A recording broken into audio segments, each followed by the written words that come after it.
Hi,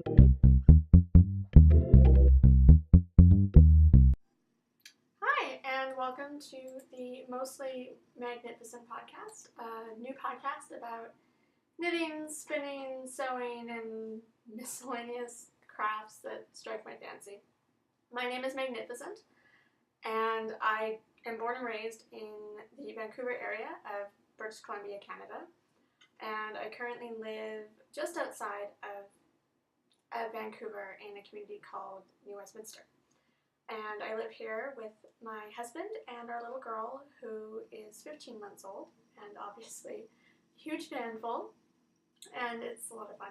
We actually just moved into a townhouse in the last couple months, so this room is still a little bit chaotic because it turns out that moving with a 1-year-old is tough.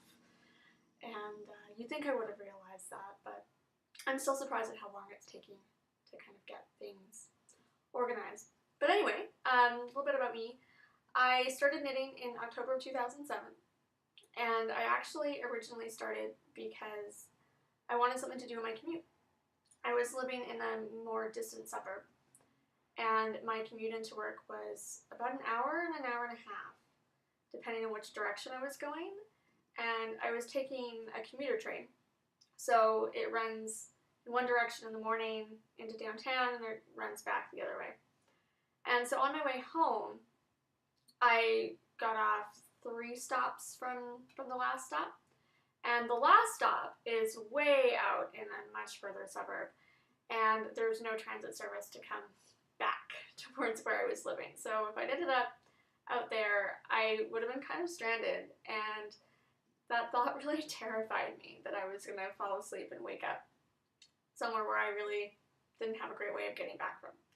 So there were some ladies that sat near me on the train that were always knitting, and that kind of got the wheels turning in my head that, hey, maybe that would be a good way to spend this time. And in that respect alone, I actually kind of missed that commute because there was time that I could sit and knit and not really feel like I should be doing anything else. So I was taught by my sister's roommate at the time. She taught me how to cast on and knit, because I happened to mention that I wanted to learn.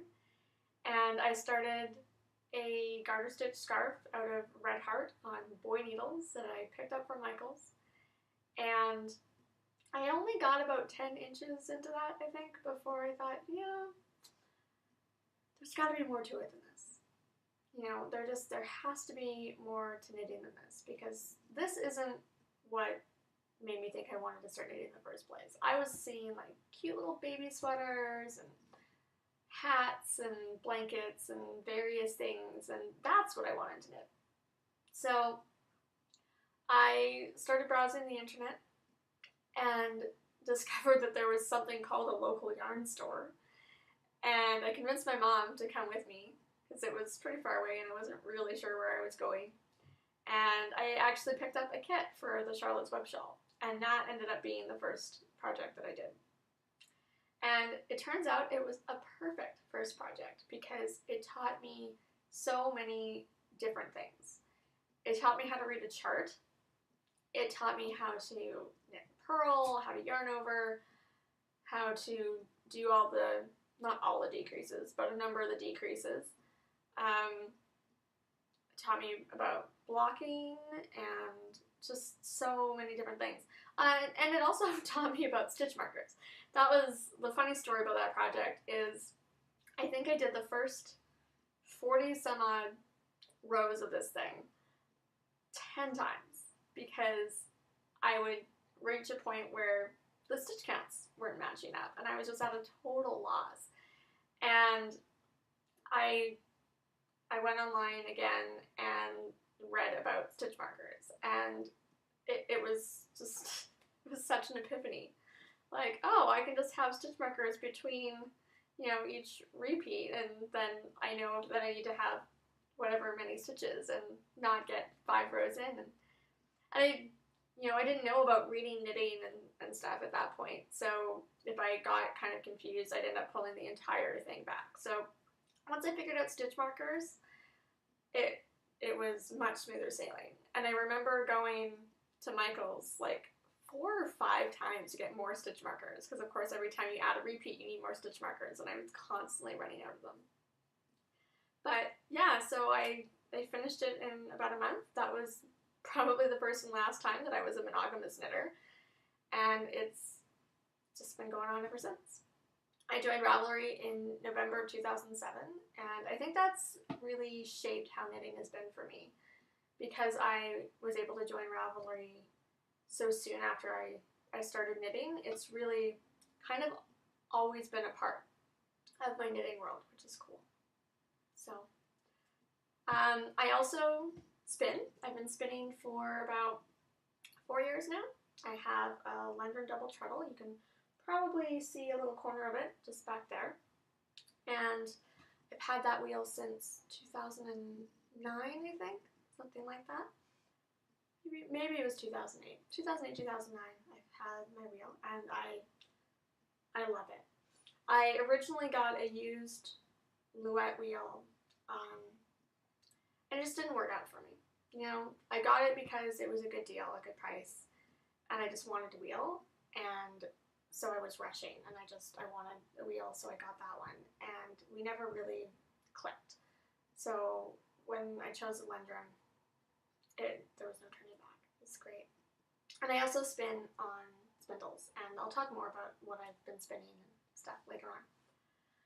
And recently, in the last year, I've been learning to sew, which has been an exciting new adventure. Sewing is something that has always kind of terrified me, and I've always been convinced that I couldn't sew. I took a class, just a short class, with my sister back when I was 10, I think, and she was 7. And she took it to it like a fish to water, and she's been sewing ever since. And I hated it.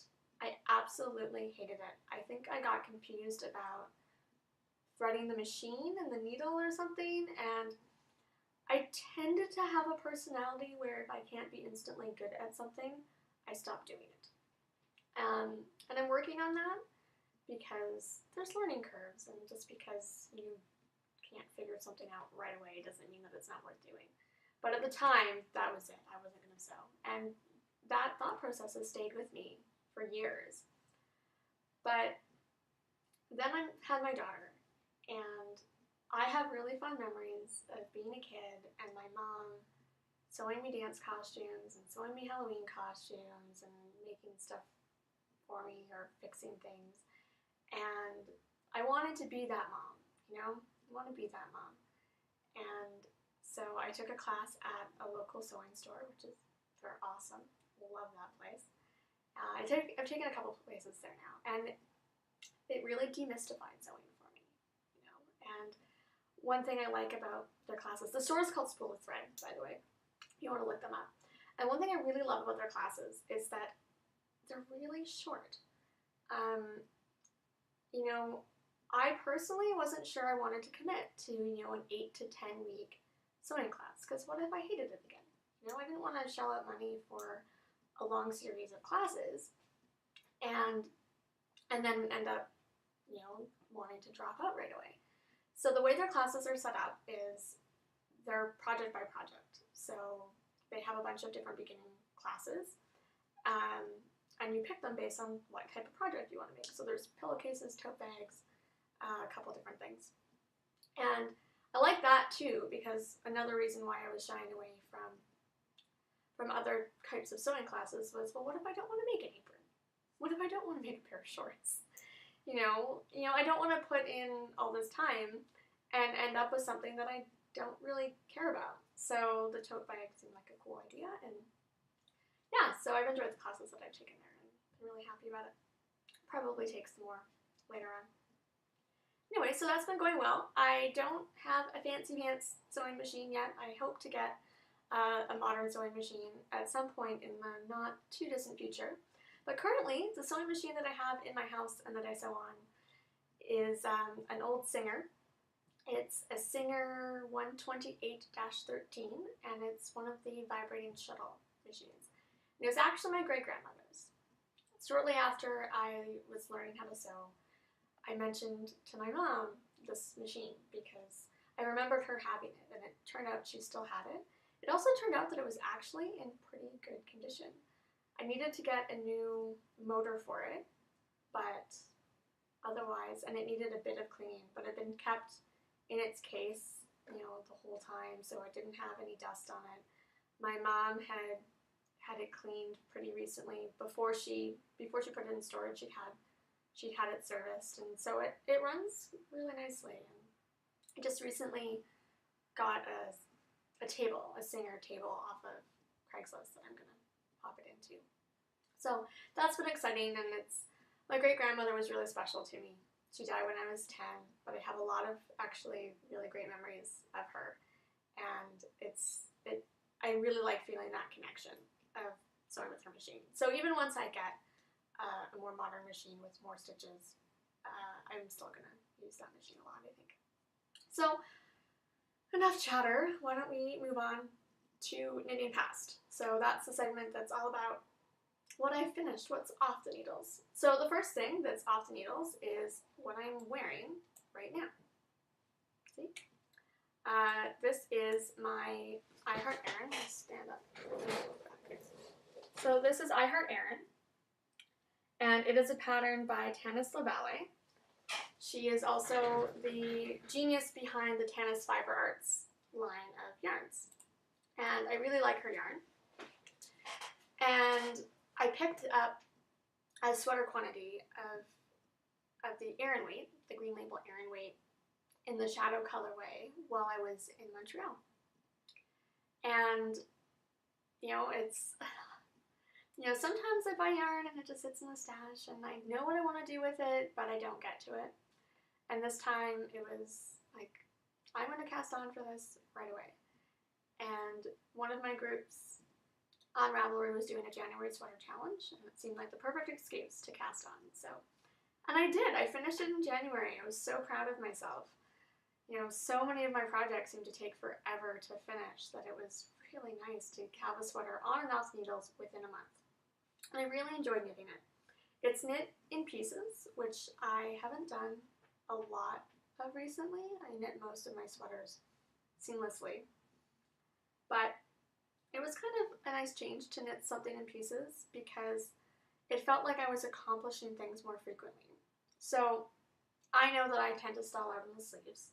So I also didn't want to have to knit a gauge swatch because I was kind of cutting close for casting on. So I knit a little gauge swatch, but then I decided I was going to start with the sleeves and then check my gauge again. So I started with the sleeves and finished those. I think they took me a couple days each. And then I did the back, because the back is also just plain stockinette. And then I saved the front part that has all the interesting cables for last, figuring that if I had the most interesting part at the end, that I wasn't going to reach the last piece and then, just put it aside, which is exactly what happened to a different project that I'm going to talk about. So I really like it. The cables don't pop a ton on the kind of variegated yarn, but I actually really, really like it.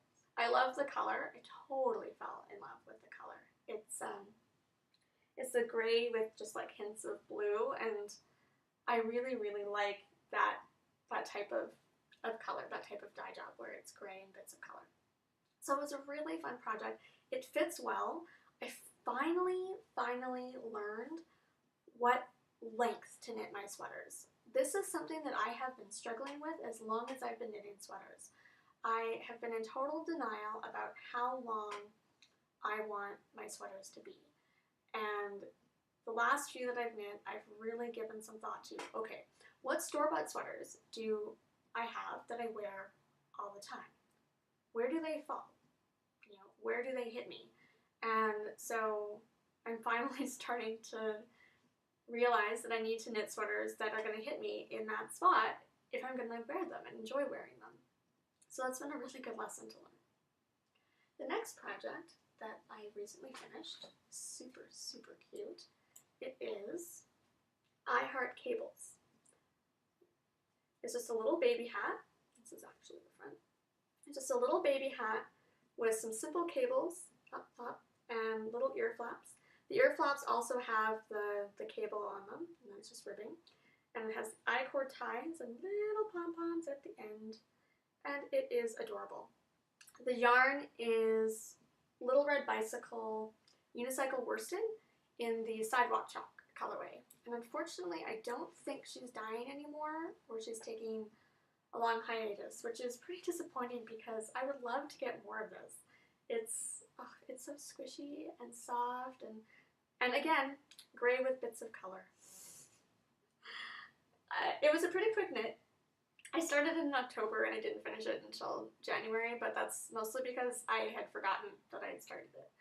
When I realized that if I didn't finish it, she was never going to wear it, because our winter isn't that long here, and you know, I don't have until February, March to finish a hat and have her get a lot of wear out of it. And obviously, you know, it's probably not going to fit her next year.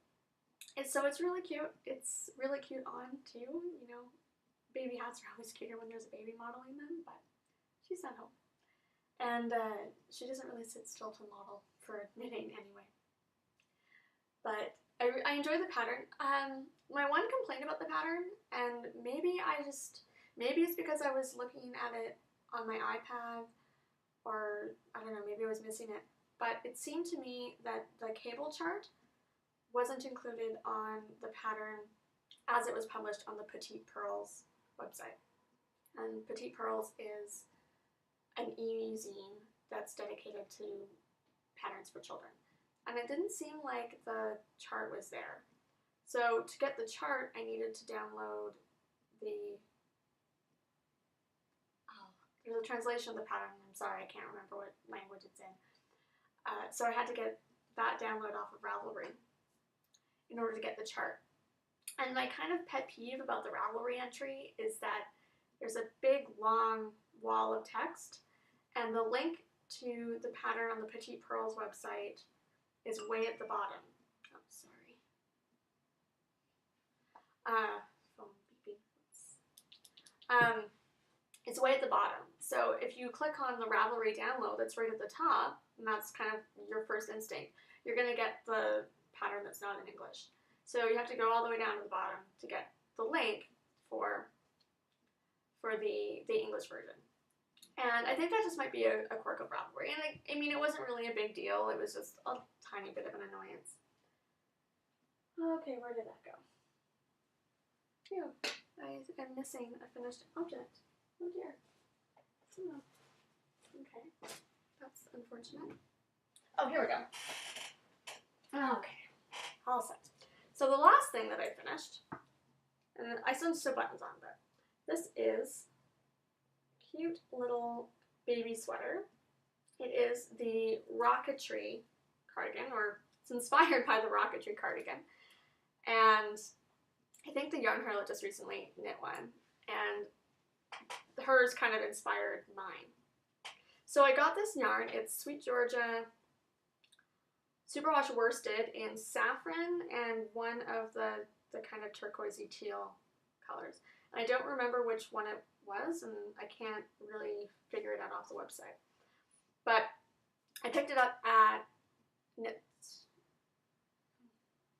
I picked it up at our local fiber festival, the first one that Vancouver has had. And I knew I wanted to knit a striped baby sweater out of it, but I wasn't finding any patterns that really appealed to me. And then the Yarn Harlot posted the version that she had done, where instead of doing the multicolors of Dreamacolor Classy, like the pattern originally is written for, she had just done 2 colors and she'd done smaller stripes.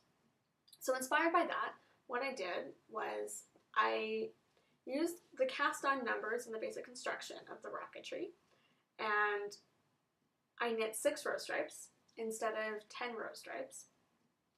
And then instead of picking up a band all the way, the pattern calls for you to pick up kind of all the way along the bottom and you get kind of this curvy area. I'm not actually a huge fan of that personally, it's just a personal thing. So I didn't do that. Instead I knit 1 by 1 rib at the bottom, and then I picked up all the way along the collar. And I still need to sew buttons on. I purchased the buttons, but I haven't sewn them on yet, and I'm going to do that. This sweater is for a very special little girl. One of my friends on Ravelry finally got to bring home her baby girl, through adoption, and I am just thrilled to pieces for them because they have been waiting for such a long time, and this is a very lucky little girl. So I'm really excited to send her this sweater. So that's about it for my knitting past, and we'll move on to knitting present, the segment all about works in progress. As usual, I have a number of works in progress on the needles. It seems to be constant. The first one is a bit epic. This is Malaya, I don't know, however you pronounce it. And it is a sweater by Isolde Teague in her Little Red in the City book, which is an awesome book, and I strongly recommend that you buy it. And the sweater is kind of a cape-inspired sweater with the cables that run down the hood and down the side, but it has sleeves instead of being a cape. And in her designer notes, Isolde talks about how she wanted to make a cape, but she wanted it to be more wearable. And capes can be kind of an awkward garment to wear, especially in certain climates. My sister loves capes. She's been obsessed with them since we were kids, and she totally fell in love with this sweater. And the last sweater that I knit for her got felted through no fault of her own. It wasn't her fault. Someone she was living with felted it on her. And so I told her that I would knit her another one, since she was suitably devastated. So that sweater was a Central Park hoodie, but this one is the Malia, and instead of knitting it out of Cascade 220, I'm knitting it out of Madeline Tosh Vintage. So it's superwash. I'm still going to recommend that she hand wash it, just for durability and longevity. Alright. But at least like one trip through the wash isn't going to prove to be completely disastrous. It's been a fun pattern, but it's a bit of a slog. My sister was a lot more blessed by the boob fairy than I was, and so I'm knitting quite a big, much bigger size than I would knit for myself. And while the cables on the ends are really interesting, there's a lot of stockinette in the middle, especially once you finish the hood and you're doing the yoke, and then later on when you're knitting down the body, there's a lot of just plain stockinette in between those pattern portions. But it's coming along. You know, for a long time it felt like I was going to be knitting this sweater forever, because there's two sections that just have dozens of just straight rows, work in pattern for tens and tens of rows, and those felt just like they took forever. But I'm through that section now, and I've just finished the hip shaping and pocket section, and I think I have some more straight rows to do, and then I'm going to do the pockets, which you do separately, so those should feel like they go fast. And after that, I once again will have 300 plus stitches on the needles, and it's going to seem like it's taking forever. But after that, I'll be able to do the sleeves. So it's coming along. It was supposed to be a Christmas present. Obviously, it's not going to be a Christmas present, but I am hopeful that I'll be able to finish it by the end of March. Because my goal this year is to try and finish a major project every other month. So I finished a sweater in January, and I'd like to finish another major project in March. And just kind of keep things moving off the needles. And luckily I've been in kind of a finish things sort of a place in my knitting recently, which is great because I have a lot of things to finish.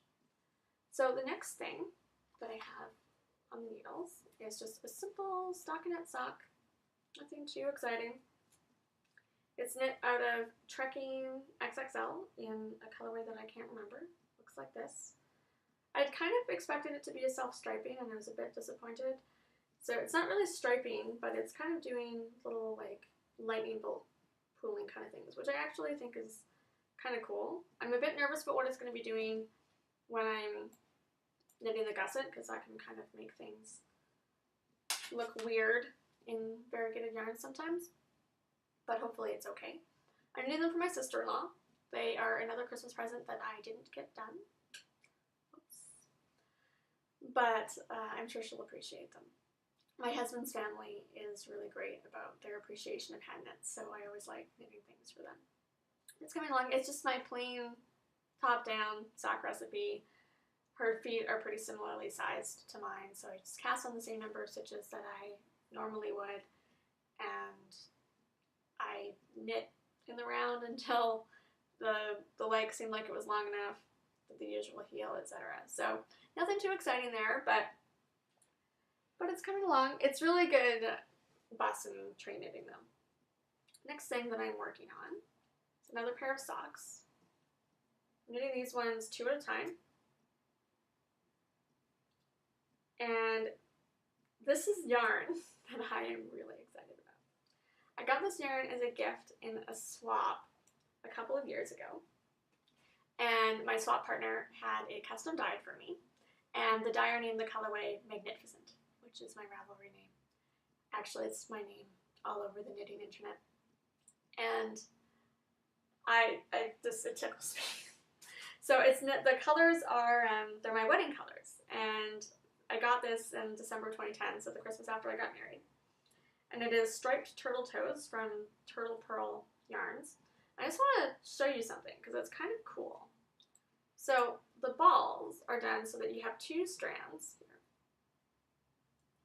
So you have 2 strands that are they're wound on a tube together to make it easy to knit 2 at a time, which is kind of neat actually. Okay, I occasionally have to kind of let the yarn spin out a bit because the yarns twist around each other, but it's actually been pretty cool. And it's nice to knit 2 at a time without having to juggle 2 balls. So I'm doing those for my husband, and I'm doing just a plain stockinette foot and then a garter rib on the top just to keep things a little bit more interesting. And these are what I call a BPP.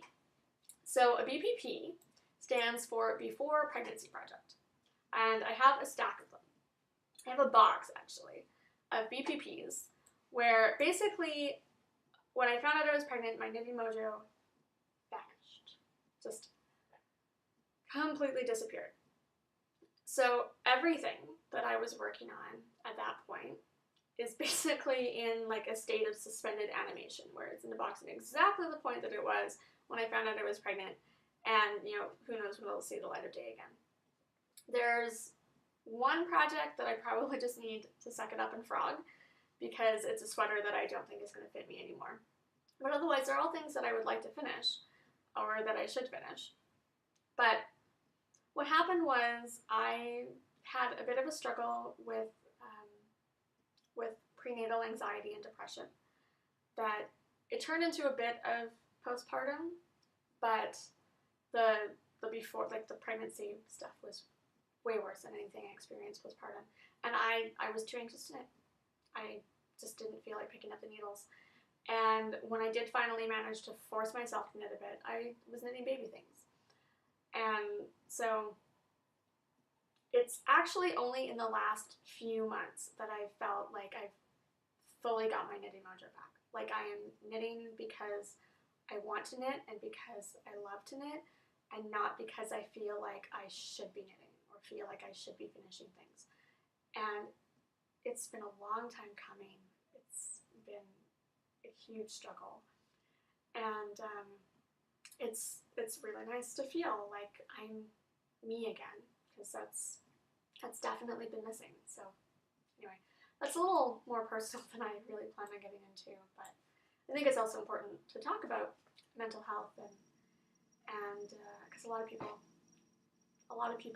have struggles with it. And anyway, so yeah, on to happier things. So the next thing that I'm working on is technically not on the needles because I have to do some seaming together, but still, it's a work in progress. It's definitely a work in progress. So this is the back of Sylvie. Sylvie is a pattern from Twist Collective by Marie Muonen. I apologize for butchering that name. It's terrible. And it is an absolutely beautiful cabled coat. And it was published in winter 2008, and I have wanted to knit it ever since. I have never been able to stop thinking about this coat. I bought the yarn from Briggs & Little, directly from them. You can phone in your orders. And a peacock colorway. I think it's called peacock, but I'm not sure. But it's a nice blue teal, and I love me a blue teal. And I sat on the yarn for quite a while because I bought the yarn and then winter was over, so I didn't cast on. And I posted on Twitter on November 1st, 2011, that I was thinking of casting on Sylvie for NaNoSueMo, the sweater knitting challenge that happens in November. And everyone on my Twitter was like, yeah, cast it on. And I was due on November 8th. So, I mean, I wasn't really thinking I was going to get it done, but I thought, hey, you know what, I'm probably going to cast that sweater on. Well, it turned out that I went into labor instead. So it didn't get cast on until about a month and a half later, just after Christmas. But it's coming along. It's one of those projects that I knit in kind of bursts. You know, I will pick it up and I'll work on it pretty monogamously, and I'll get a piece done and then I'll move on. So this is an example of why I decided that I was going to save the interesting part of the I Heart Erin sweater for last. Because what happened was, I knit the sleeves first. Those were the first part. And, let's see if I can pull one out. Sleeve, no. This is my Loopy U bag, which I really love for carrying around sweater projects because it's waterproof and things are nice and protected. So this is one of the sleeves, and the pattern calls for you to knit the sleeves first. And you can see that it's mostly just seed stitch and some shaping, and that made it a really, really great project when I was taking care of a newborn, because it was just seed stitch around and around and around and around. And it's out of, quite bulky yarn and quite coarse yarn. So it meant that I could put it down anytime, anywhere, and I was going to be able to figure out where I was, and I didn't need to worry about dropping stitches because, I could pull the needles right out of that project and sit it down somewhere, and honestly, those stitches were unlikely to be going anywhere. It's one of those yarns that if you need to tink back or frog, you kind of have to work on it a bit. And so I knit the sleeves, and then I knit the back. And it turned out that that was a mistake, because the back is, that beautiful, interesting cable chart, and that was like potato chip knitting. I just like one more row, one more row, one more row. Well, then I got to the front pieces, which are just more seed stitch. And it's more seed stitch, but with more counting to make sure that you get the decreases. And so I knit the left front, and I think I cast on the right front, and then I put it aside to work on other things, and it sat in that state for a long time. And just recently I decided that I was going to buckle down and finish it. So all those pieces are done. They're blocked. I have traced them onto pattern paper so that I can get a pattern put together for the lining, because I want to line it. And so now what I need to do is seam it up and do the hood. And the hood also has a fun cable pattern.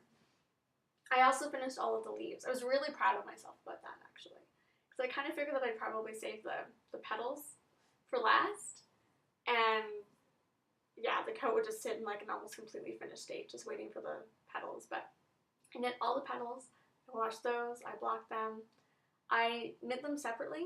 The pattern calls for you to pick up stitches, and I knit the petals and sew them down, but it's just a lot easier to knit them separately because you're not dealing with a big bulky coat, and it made them really portable. So that's about it for what I have on the needles.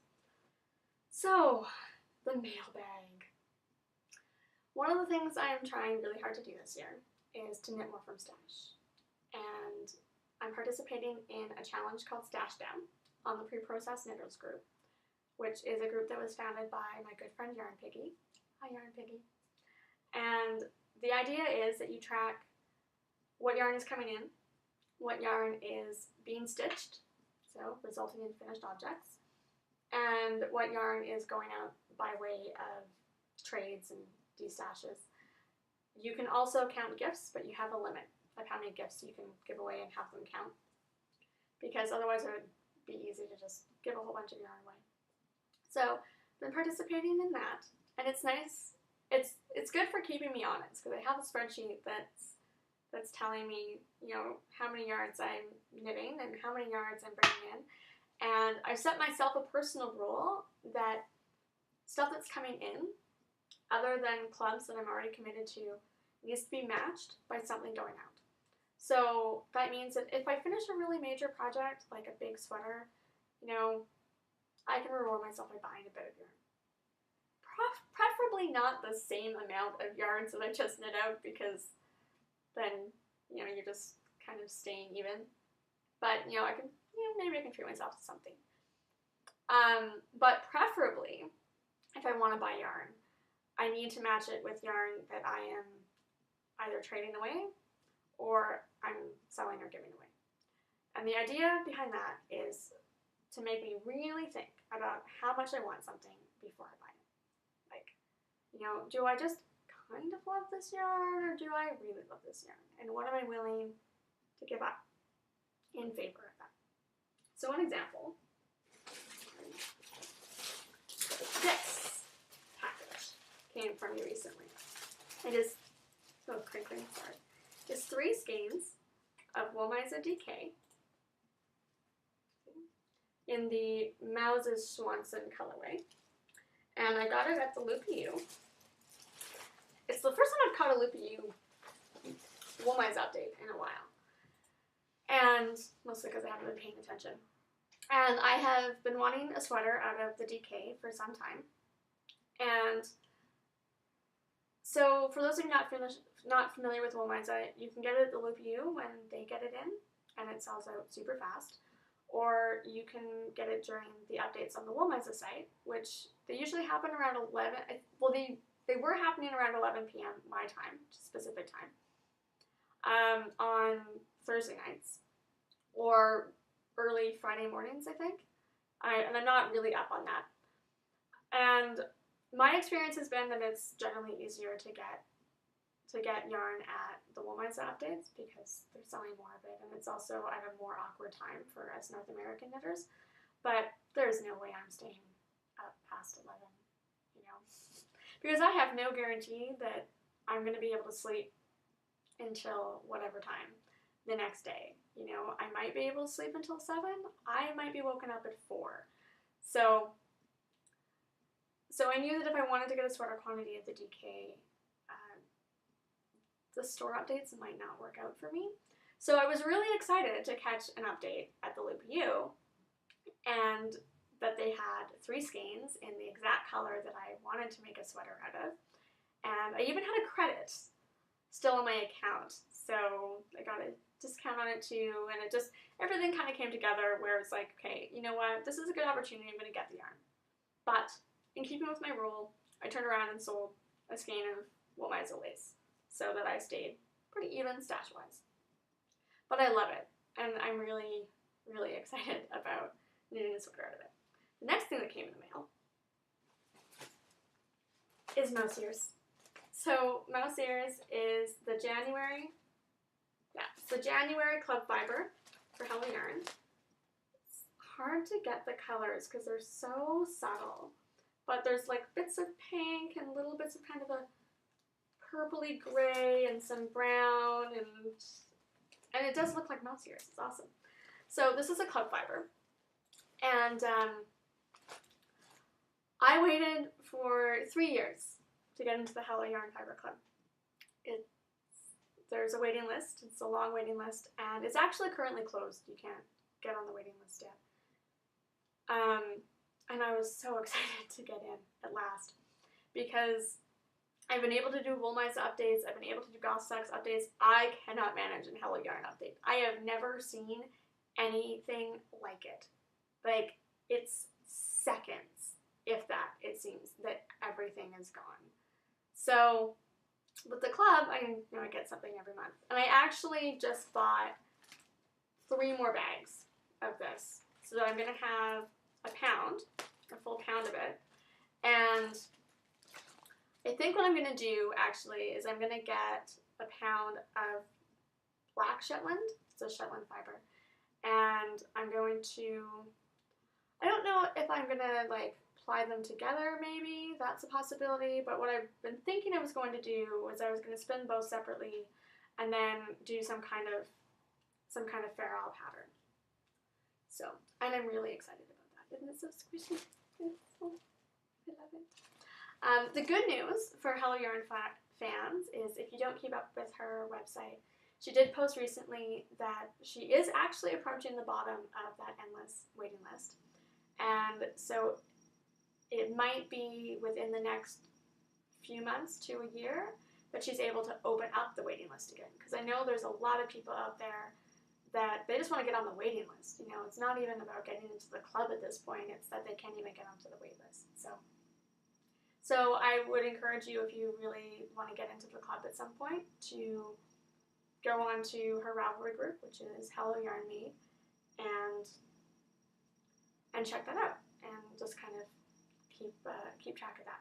She says she's also going to post on her blog when she's able to open up the waiting list again. So patience, everyone, patience. The next thing that I'm going to talk about is events. So today is the Friday of Madrona weekend, and I'm a little sad. I went to Madrona the last 2 years, and I really enjoy it. The first year that I went with some friends, and I took a couple classes, went around the marketplace, had a great time. I actually found out I was pregnant just a couple weeks later, and the last year, my husband and I went down just for the weekend with our daughter, and we took her around the marketplace, and she liked to people watch, and it was great fun. This year, though, I thought about it. I really wanted to go, but kind of realized that it's just not really practical to bring her right now, because she's in a stage right now where she is just walking around everywhere, you know, and she gets into everything. She doesn't want to be carried. She doesn't want to be in a stroller. She wants to be able to walk around. But she also doesn't understand, you know, things like don't touch that and stuff, or at least she doesn't listen to it very often. And so I just wouldn't be comfortable bringing her. I'd be constantly worried that she was going to destroy something. And so we decided that this year we were going to stay home. Hopefully next year she'll be a bit older and kind of get more out of it as well, you know. So that's kind of where we're at. I am, however, going to Vogue Knitting Live in Seattle. Well, actually in Bellevue. And the reason we're doing that instead of Madrona is because we were already kind of planning on doing a trip down to Seattle around that time, my husband and daughter and I. So the plan right now is that all three of us are going to go down. I'm taking a couple of classes, and my husband is going to bring the baby into Seattle and do various things. You know, we'll probably do some of the kid-friendly activities. She'll probably really love the Pierre area, and they might do I think there's an aquarium in Seattle. Anyway, so they're gonna do some daddy-daughter stuff, and I'm gonna take some classes, and then we'll spend the evenings together. So that'll be good. I'm looking forward to it. I'm taking 2 classes, dive into design and seamless sweaters, I think. So 2 sweaters that are kind of more about design, because that's kind of the place that I feel like my knitting is in right now. The last thing that I want to talk about is completely unknitting and spinning and sewing related, and this is where that miscellaneous craft thing comes in. I have a lot of different crafts that I do, and one of the things that I found limiting when I had an audio podcast, which was the ISPO PURL podcast, was that I felt like the knitting theme kind of kept me in a bit of a box. And so I want to kind of, from the get-go, say that this podcast is not going to be 100% about knitting, you know, or spinning. You know, there's going to be other things that are thrown in there, because sometimes that's what I've been working on. So one of the things that I've been doing for the last year, largely because I had a baby, is scrapbooking and card making. So this is a Valentine's Day card that I made for my husband. So I cut out hearts. So the first thing that I did, actually, was I took an embossing folder that has kind of, I don't know if you can see that, not very well. So there's kind of a damask pattern on the paper. So I took some velour paper and embossed it, and then I cut out the hearts here, and I overlaid the paper onto a wedding photo. This is one of my favorite wedding photos because my husband is clicking his heels, and just a little bit of embellishment. And around the edges, I put some embossing powder. So it's not something I do a ton of, you know, it's definitely not my main hobby, but I like doing it sometimes. It's fun for a bit of a change. I also made some really adorable Valentines for my daughter's daycare class, but I gave them all away yesterday. I hoped to be able to podcast on Wednesday, but it just didn't work out. But I'll send a link to the tutorial because they're cute little sheep Valentines and they're adorable. So that's about all that I have for right now. Thanks for watching if you're watching. I hope there's people watching. You can find me as Magnificent on Ravelry and Twitter and Pinterest, although I'm not on Pinterest very often. And the blog is magnificent.blogspot. No, it's magnificent.wordpress.com. There we go. It's not on Blogger anymore. And that's where I'm going to be putting the snow notes. The idea is that the blog is going to be kind of a combo thing. Hopefully the blog and the podcast will complement each other. So I'll have pictures of what I talk about and do some posts about different things as well. So it's kind of the idea is to have them combined together so that I'm not kind of trying to update a bunch of different things. So yeah, that's about it, and thanks very much for listening, and I appreciate whatever feedback you want to give me. This is kind of just a trial run, so if it works out and it feels like, you know, I really want to get more into this, I'll probably acquire some better lights as well as a better camera, because right now I'm just using the iSight. So yeah, this is a really long goodbye, I'm sorry. So bye.